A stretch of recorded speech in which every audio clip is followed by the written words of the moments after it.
In this video, we are going to find how to determine the unknown resistance using Carey-Foster's bridge method. Myself Subodip Roy, Assistant Professor, Department of Physics, Mallabhum Institute of Technology, Vishnupur.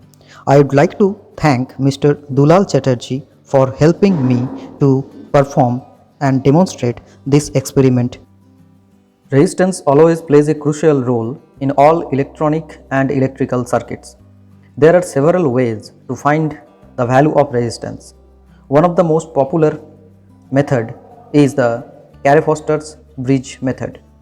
Actually, the Carey-Foster's bridge is the modification of Wheatstone bridge, and it actually works on the principle of Wheatstone bridge. The circuit components are a DC power supply denoted by capital E, two equal resistances P and Q, brass or copper strip denoted by capital R, and an unknown resistance that to be determined.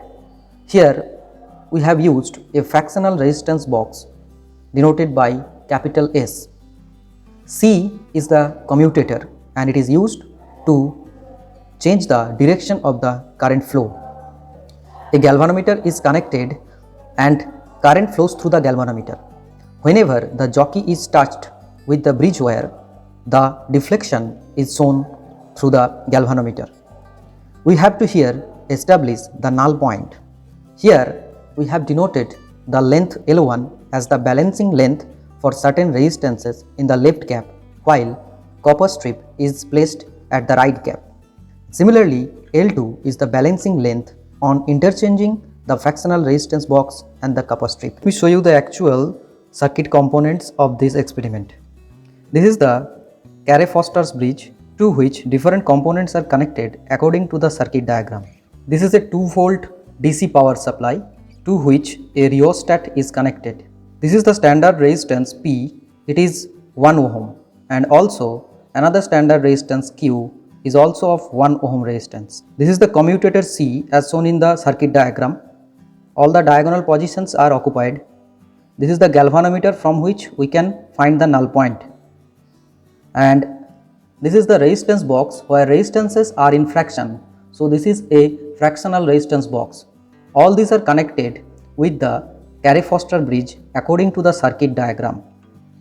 This is a scale for measuring the distance of the null point from left and also right end. This is a jockey to find the null point.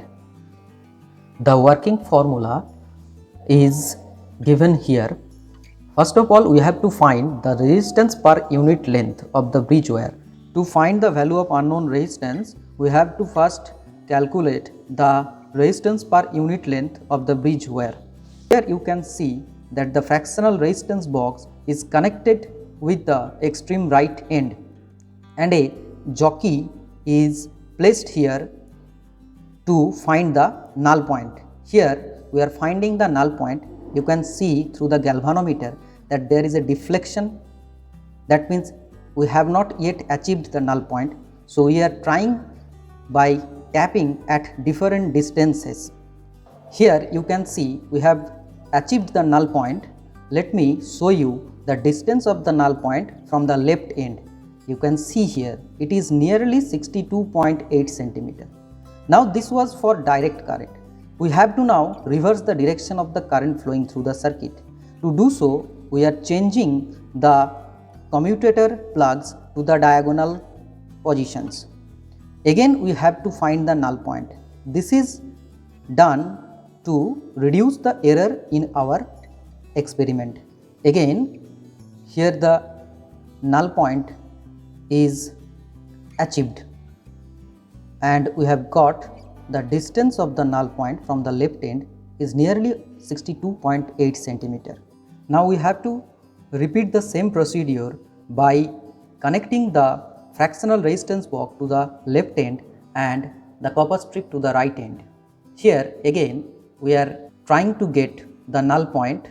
Here we have achieved the null point and you can see the distance of the null point from the left end of the bridge.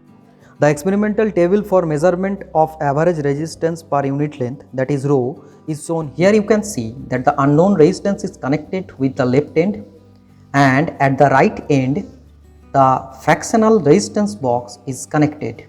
Here we are trying to get the null point.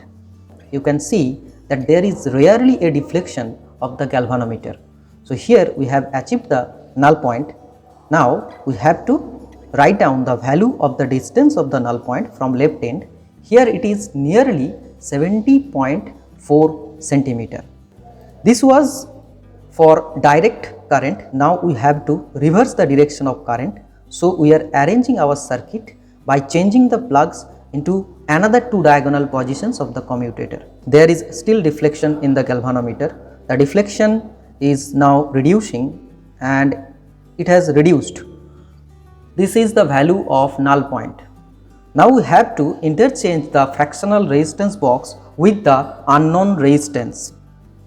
The distance of the null point from the left end, it is nearly 34.1 centimeter. This is the table for measurement of unknown resistance. Therefore, the experimental result is given by that the value of unknown resistance is 1.11 ohm. There are certain precautions that one should keep in mind while performing the experiment. The first one is that the standard resistances P and Q that are used here, they should be almost equal, so that the null point is nearly at 50 centimeter. All the plugs of the resistance boxes that are not in use should be tightened to ensure infusion of any undesirable resistance due to the loose connection. And number 3 is to perform the experiment, the resistance in the fractional resistance box should be less than the total resistance of the bridge wire. Thank you for watching this video.